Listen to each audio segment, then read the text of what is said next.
Hi everyone, मेरा नाम ऋषभ है और बात करेंगे आज शेयर मार्केट में ये जो बहुत भारी करेक्शन कह सकते हैं या फिर इसे बहुत सारे लोग नाम दे रहे हैं शेयर मार्केट क्रैश का।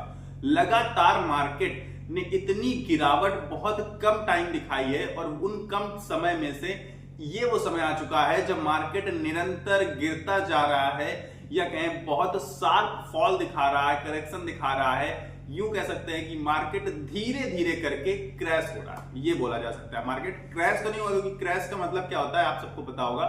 एक दिन में 5-5, 6-6, 7-7% गिरती है मार्केट, तो जो कि नहीं हो रहा है, 1-1% करके गिर रही है, तो करेक्शन दिखा रही है। लेकिन ओवरऑल अगर इसे हम एनालाइज करें तो इसे एक तरीके का क्रैश ही कहा जाएगा।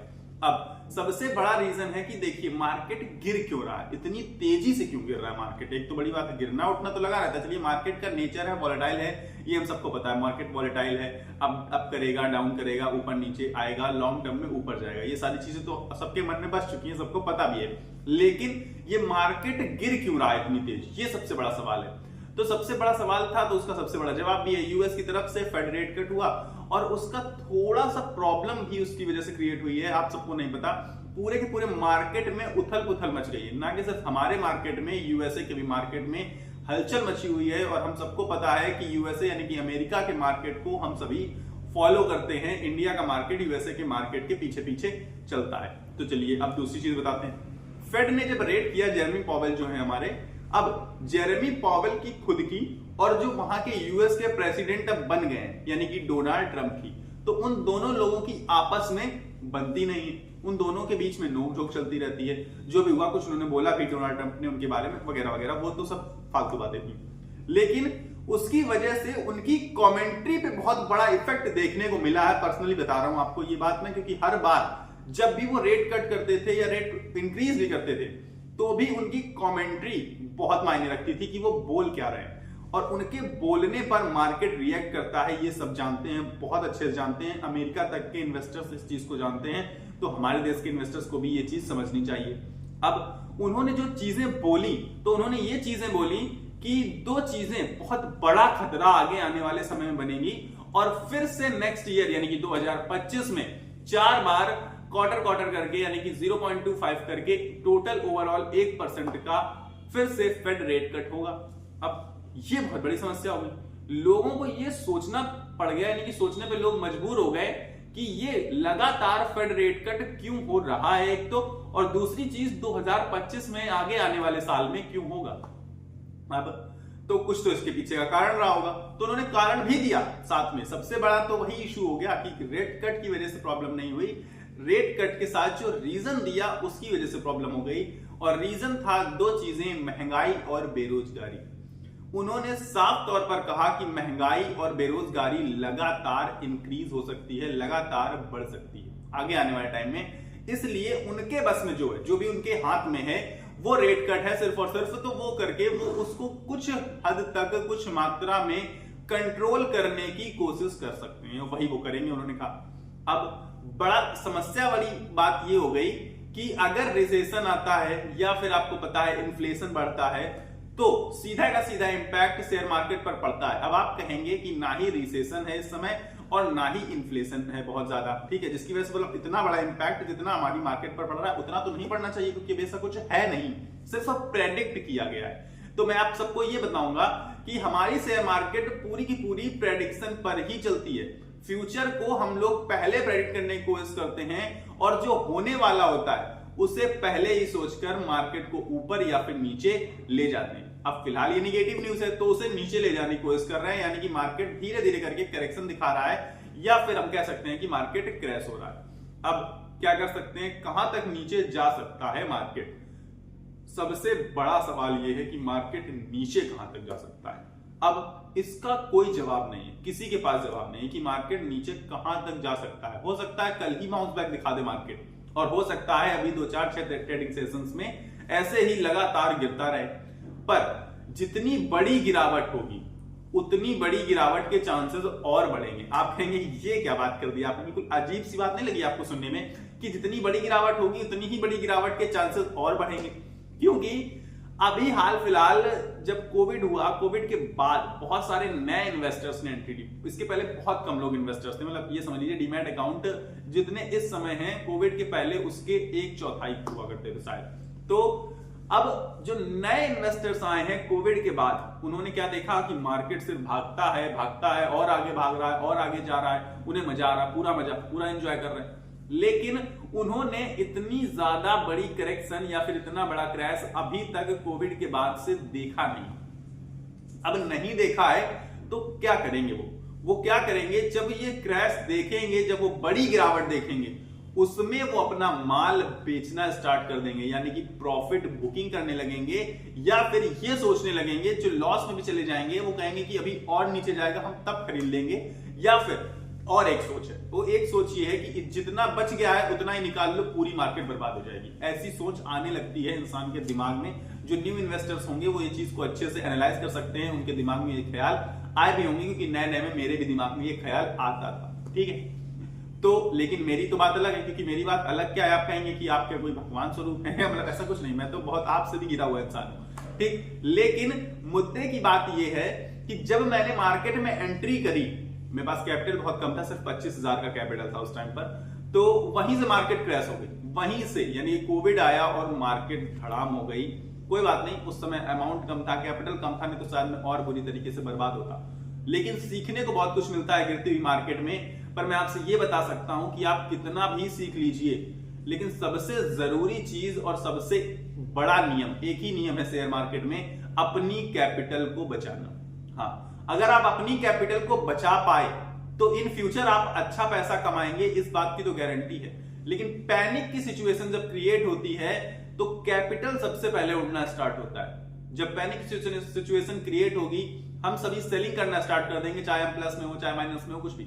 जितनी ज्यादा सेलिंग होती है, आपको तो पता है कि शेयर मार्केट कैसा वर्क करता है, जितनी ज्यादा सेलिंग करेंगे उतना ज्यादा शेयर मार्केट नीचे की तरफ जाएगा। अब उसमें फायदा और नुकसान दोनों चीजें देखी होती हैं कि कभी कभी वहां से शेयर मार्केट और नीचे चला जाता है तो ठीक है, लगता है चलो अच्छा हुआ कुछ समय पहले बेच लिया, या कभी कभी वहीं पर बड़े इन्वेस्टर्स FIIs DIIs एंट्री करते हैं और बड़ी मात्रा में बाई करते हैं और मार्केट को ऊपर उठा देते हैं। तब फिर हम सिर्फ देखते रहते हैं, मुंह ताकते रहते हैं कि अब क्या करें, अब तो कुछ करने को बचा नहीं। अब और एक बड़ा रीजन बता देता हूं आपको मार्केट के गिरने का, क्योंकि मार्केट की इतनी सारी चीजें होंगी, जेरेमी पावेल, ठीक है, डोनाल्ड ट्रंप या उनकी फेड रेट कट, उनकी कमेंट्री, सब कुछ बढ़िया, ठीक है, जो भी था जैसा था।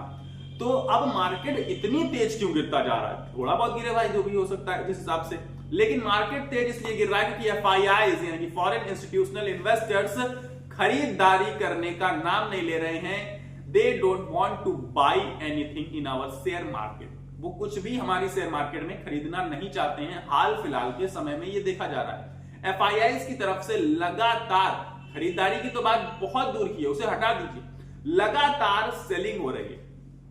जो भी माल उनके पास पड़ा है, जो भी स्टॉक्स पड़े हैं, जो भी शेयर्स हैं, वो उन्हें लगातार बेच रहे हैं और बहुत बड़ी क्वांटिटी में बेच रहे हैं। जब वो क्वांटिटी इंक्रीज करती है तो आप सबको पता है कि शेयर मार्केट की गिरावट का भी नंबर इंक्रीज करने लगता है, और वही लगातार हम देख पा रहे हैं। अब एक बड़ी चीज तो ये है कि FII से ये सेलिंग कर रहे हैं, कर लेने दीजिए। DIIs भी अगर सेलिंग करने पर आ गए तो और मार्केट गिरने लगेगा, ये भी फिक्स है। फिर लास्ट में आता है हमारे रिटेल इन्वेस्टर्स का, जिनका बुरी तरीके से FIIs और DIIs काट चुके होते हैं। फिर हम लोग अपनी सेलिंग करने पर आते हैं। जब मार्केट बहुत नीचे गिर जाता है तब रिटेल इन्वेस्टर सोचता है कि अभी मार्केट और नीचे गिरेगा, और तब वो सेलिंग करता है, और इसके बाद क्या होता है हम सब ये चीज बहुत अच्छे से जानते हैं, फिर मार्केट उठना स्टार्ट हो जाता है। ठीक, इसीलिए बहुत सारे लोग ये बोलते हैं कि जहां मैंने एंट्री ली वहीं से वो गिर गया, जहां मैंने बेचा वहीं से वो उठ गया। ये सारी चीजें होती रहती हैं, लेकिन ये चीजें सिर्फ रिटेल इन्वेस्टर्स के साथ होती हैं, ये मैं आपको बता सकता हूं आंख बंद करके, क्योंकि मेरे साथ भी बहुत बार ऐसा हुआ है। पर जब मैं जान गया कि एट द एंड मार्केट को ऊपर ही जाना है, आपको सिर्फ अच्छे स्टॉक्स पिक करने हैं और बस सो जाना है, चैन की नींद सोइए इसके बाद, क्योंकि at the end long term में आप बेहतर पैसा कमाएंगे अगर आपने अच्छा स्टॉक चुना है। अप डाउन से आपको मतलब नहीं रखना। पर आप कहेंगे तो क्या करें, खरीदारी कर लें क्या अच्छे स्टॉक्स की?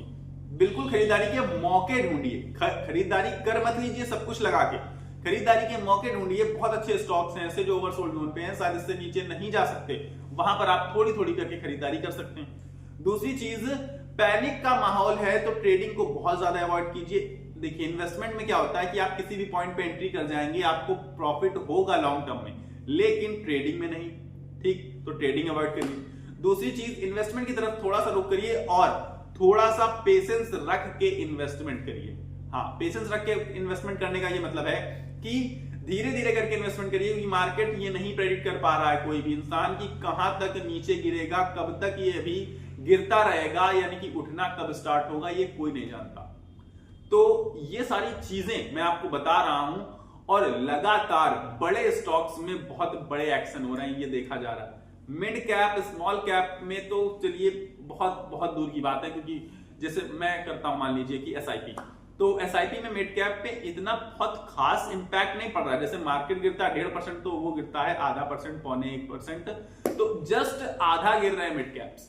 लेकिन जो बड़े स्टॉक्स हैं उनमें ही तो बड़े एफआईआईज हैं, नंबर ऑफ एफआईआईज, जो एफआईआईज इन्वेस्टर्स हैं वो बड़े स्टॉक्स में ज्यादा हैं, इसीलिए बड़े स्टॉक्स ही लगातार धड़ाम होते हुए नजर आ रहे हैं। और आप ये गलती बिल्कुल मत करिएगा, ये बिल्कुल मत सोचिएगा कि वो स्टॉक्स खराब हो चुके हैं, वो कंपनियां खराब हैं, इस वजह से गिर रहे हैं, चलो इन्हें बेच देते हैं।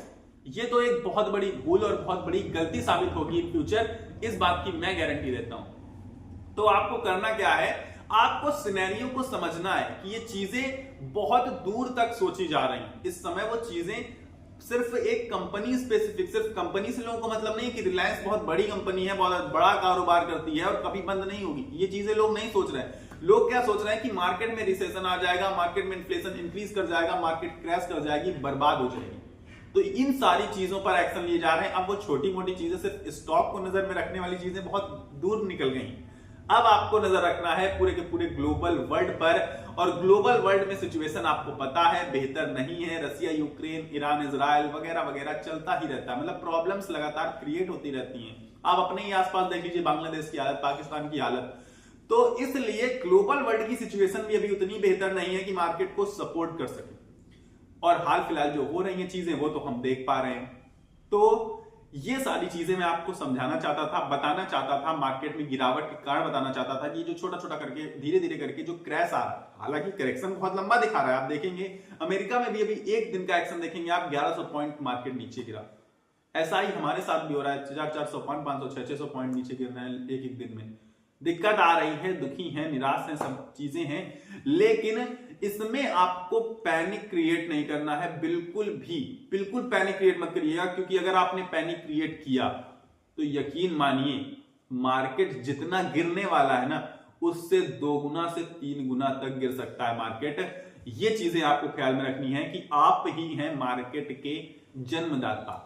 हाँ, जन्मदाता का मतलब है आप बाई करेंगे तभी मार्केट उठेगा, पर मैं आपको बाई करने के लिए नहीं बोल रहा हूं, बस बेचने से मना कर रहा हूं। अगर आपके पास बेहतर स्टॉक हैं तो, अगर अच्छे स्टॉक्स नहीं है तो बिल्कुल उन्हें बेच ही दीजिए, क्योंकि इस मार्केट में इस गिरावट के समय घटिया स्टॉक्स इतनी बुरी तरीके से पिटते हैं कि मार्केट गिरता है 1%, स्टॉक गिरता है 6%, ऐसा कुछ होता है जो मैंने अभी तक एनालाइज किया है अपने जीवन काल में, उसकी बात बता रहा हूं। होने को बहुत कुछ हो सकता है, ये शेयर मार्केट है, आपको पता है अनिश्चितताओं का खेल है, बाकी आपको पता है रिस्क है तो इश्क है, तो रिस्क है इसीलिए शेयर मार्केट है, क्योंकि शेयर मार्केट है तभी तो रिस्क है, और रिस्क जिसको पसंद है वही शेयर मार्केट में आया है। और अगर आपने रिस्क उठाया है तो यकीन मानिए लॉन्ग टर्म में आप बेहतर पैसा कमाएंगे। बस आपको भरोसा रखना है, थोड़ा सा पैनिक कम क्रिएट करना है। डरिए लेकिन शेयर मार्केट पर इसका इंपैक्ट मत आने दीजिए, डरे हुए तो सभी लोग हैं क्योंकि। तो ये सारी चीजें मैं आपको बताना चाहता था। आई होप मैंने आपको इस वीडियो में काफी सारी चीजें बेहतर तरीके से क्लियर कर दी होंगी। अगर आपको कुछ भी प्रॉब्लम हो रही है, कुछ भी नहीं समझ में आया या कुछ और एक्स्ट्रा पूछना चाहते हैं तो आप कमेंट में जरूर पूछ सकते हैं, मैं जरूर से जरूर आपकी कमेंट का रिप्लाई करूंगा। फिलहाल मेरे पास इस वीडियो में इतना ही है। अगर आपको वीडियो पसंद आया है तो वीडियो को तुरंत लाइक कर दीजिए, चैनल को सब्सक्राइब कर दीजिए, और मिलेंगे अगले वीडियो में। तब तक के लिए आप अपनी सेहत का ख्याल रखिएगा, स्वस्थ रहिए, मस्त रहिए। नमस्कार, धन्यवाद।